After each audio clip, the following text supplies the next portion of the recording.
En septiembre de 2024 cumplirá 10 años esta maravillosa cámara compacta lanzada por Panasonic, la Lumix DMC-LX100, que vio el mercado con sus 13 megapíxeles y un sensor 4 tercios en septiembre de 2014. Ojo que tiene una hermana gemela firmada por Leica y con el puntito rojo con las mismas especificaciones, no la confundas porque aquella es sustancialmente más cara.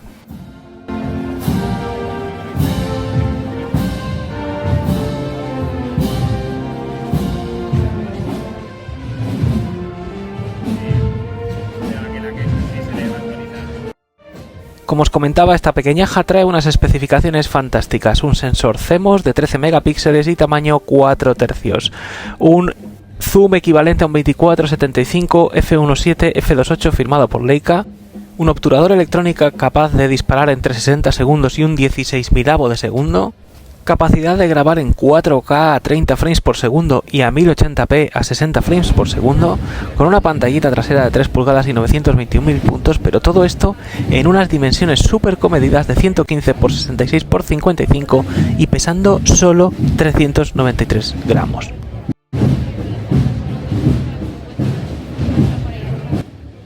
Pues bien, esta pequeñaja me ha permitido dejaros estas imágenes que os estoy trayendo. Todas son straight out of camera, o sea, fotos sacadas directamente de la cámara. Son JPGs directos. Espero que os estén gustando. Y si comparamos esta cámara con lo que parece obvio, ¿no? Con la Fuji X100, la verdad es que las comparaciones siempre son odiosas, pero hay una cosa en la que esta gana y es la versatilidad de esa óptica 24-75. Si bien os comentaba, el zoom no es lo más rápido del mundo, lo veréis, pero la verdad es que la calidad óptica en cualquiera de sus focales es brutal y nos permite, pues eso, tener ese rango tan adecuado 24-75 para casi cualquier necesidad.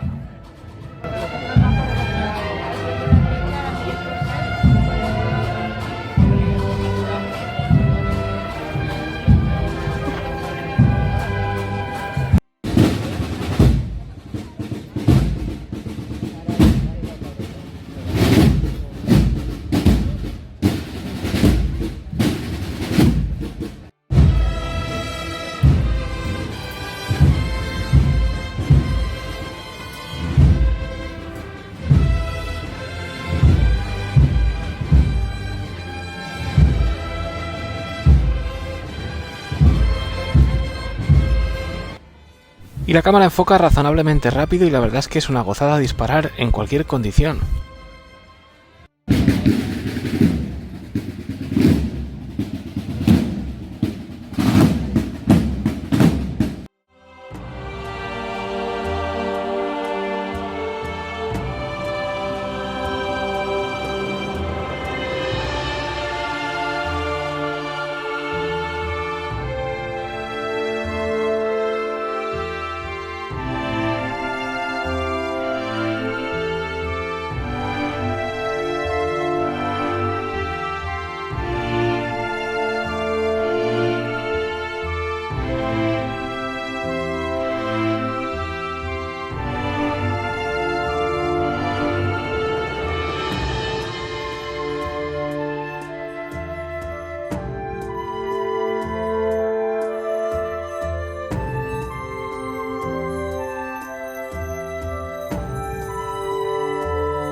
Y paso a contaros, como siempre, un poquito más de la cámara por fuera, empezando por la parte de arriba. Tenemos en la parte del top el logotipo de la marca, Panasonic, con el modelo DMC-LX100. A continuación tenemos la zapata caliente, el hot shoe, en este caso la tenemos con esta tapita protegida, que le queda perfecta y la hace con esta superficie plana tan rollo Leica. Tenemos el dial de las velocidades, dial que va desde T, un segundo, hasta un 4000avo de segundo, con la opción de A. Cuando ponemos la A, tenemos la velocidad automática. Luego veremos el dial de las aperturas también.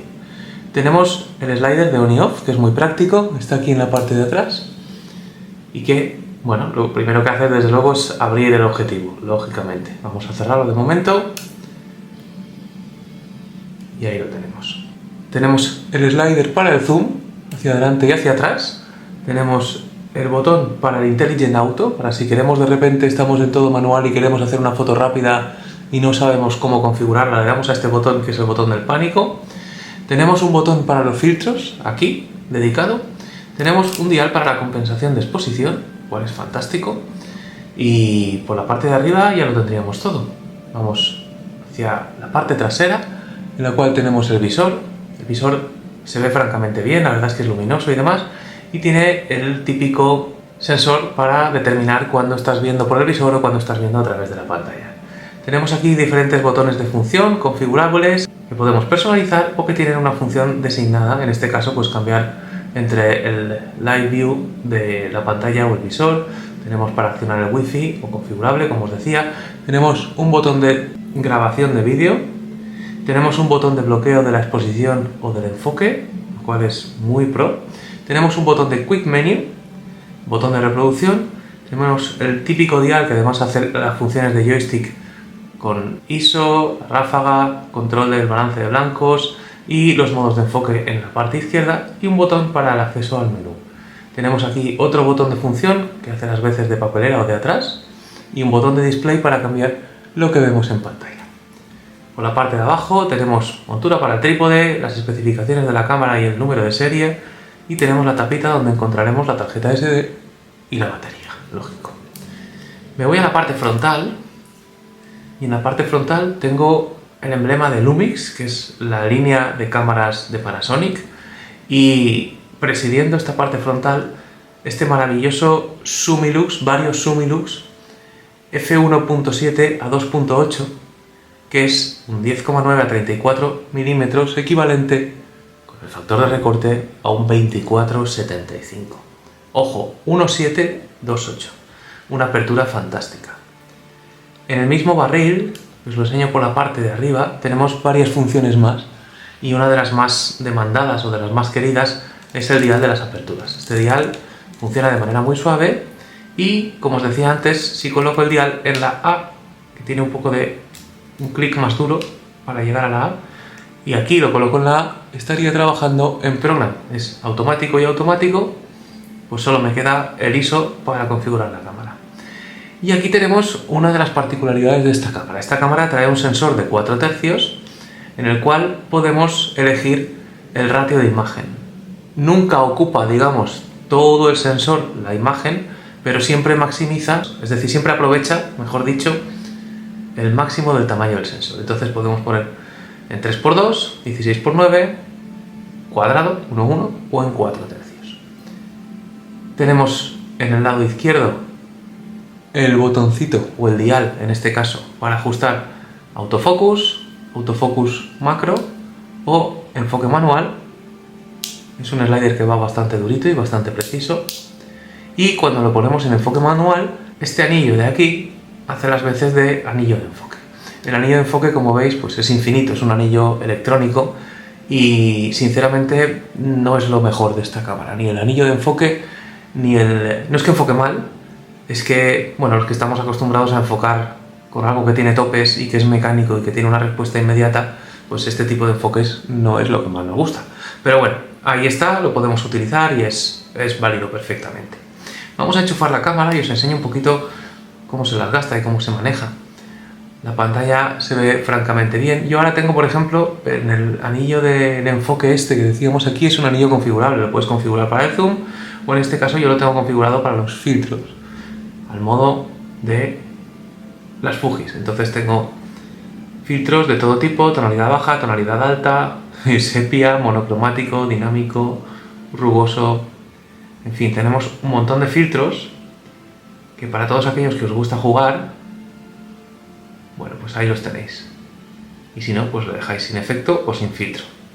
Sí que os digo que un montón de las fotos que habéis visto durante la review están tomadas con el filtro expresivo, que es como un filtro vívido, sería como, no sé, el Belvia, por decir de alguna manera.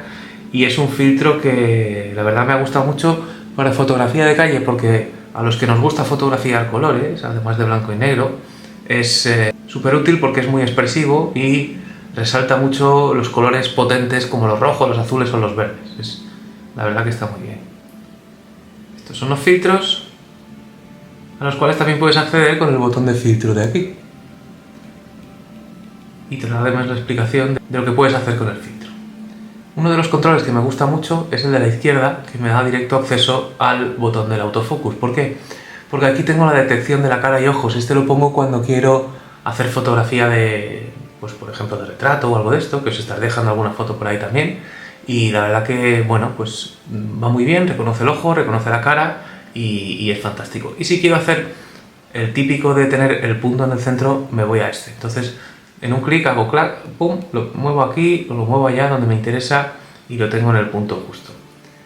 Para hacer más cómodo el agarre de la cámara, tenemos este grip trasero, que es de tacto gomoso, es un tacto muy agradable, y este grip delantero, que es gomoso pero no tan blandito, digamos, como el de atrás, aunque sigue teniendo el tacto de una cámara premium. Es sin duda una de las cosas que la hace cómoda, porque la cámara es tremendamente chiquitita y si no tuviera esto, a ver, costaría más de agarrar o sería más resbaladiza, como si fuera del resto de material sería más resbaladiza. Y digo yo, vista así, no, pero cuando la apago y se contrae la lente, ¿a qué cámara os puede recordar? Un dial aquí, otro dial aquí, compensación de exposición aquí, no sé, algo me recuerda. Sin duda es una gran cámara, la óptica es fantástica, tiene capacidad de grabación en 4K, tiene un montón de cosas que la hacen pues una cámara polivalente y válida para casi cualquier cosa, sobre todo por el tamaño que tiene. Con ella puedes utilizar filtros de 43 milímetros como este que tengo aquí y enroscarlos en la parte frontal si quieres proteger la fantástica lente que trae. Todo bien protegidito. Y esto es lo que tarda en encender. Básicamente lo que tarda en extraer el zoom es la respuesta que tiene.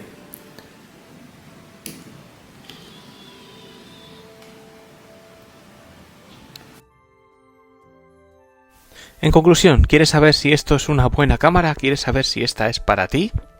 Pues déjame decirte que se acerca mucho a lo que sería la cámara ideal, la cámara perfecta para llevar a todas partes, para no ir cargado con un cacharro enorme y que te resuelva cualquier situación con una dignidad superlativa. A favor tienes una óptica fantástica firmada por Leica, un cuerpo robusto, bien construido y diales por todas partes para una experiencia casi analógica. En contra tienes una pantalla que no se abate, que no es táctil, un anillo de enfoque que es un poco errático y quizás, bueno, un zoom que es algo lento en su manejo, pese a que tiene esos pasos marcados que puedes saltar de 24 a 28, a 35, a 50 y a 75, aún así sigue siendo lento. También el hecho de que tengamos un sensor más grande de lo que los ratios de pantalla son capaces de utilizar es una pena, porque en realidad tenemos más megapíxeles y más capacidad de la que utilizamos normalmente. Este problema lo soluciona la LX100 Mark II con un sensor de más megapíxeles que también recorta. Pero si después de todo lo que te he contado, y después de haberte contado que hay una LX100 Mark II que mejora algunas cosas, esto no te parece suficiente, ojo al dato. Hay el rumor de que Leica, obviamente en colaboración con Panasonic, va a sacar a la luz una Deluxe 9. Sabéis que la equivalente en Leica de este modelo es la Deluxe 7. La Deluxe 9 sería una cámara también con diales, con un sensor APS-C y con un objetivo zoom luminoso muy parecido a lo que traemos aquí. ¿Se confirmará lo que dicen las malas lenguas? En fin, te leo en los comentarios. Sin más, espero que te haya gustado el vídeo. Si fue así, déjale tu like, suscríbete al canal para más vídeos como este, activa la campanita y por supuesto, gracias por estar ahí como siempre. ¡Paz!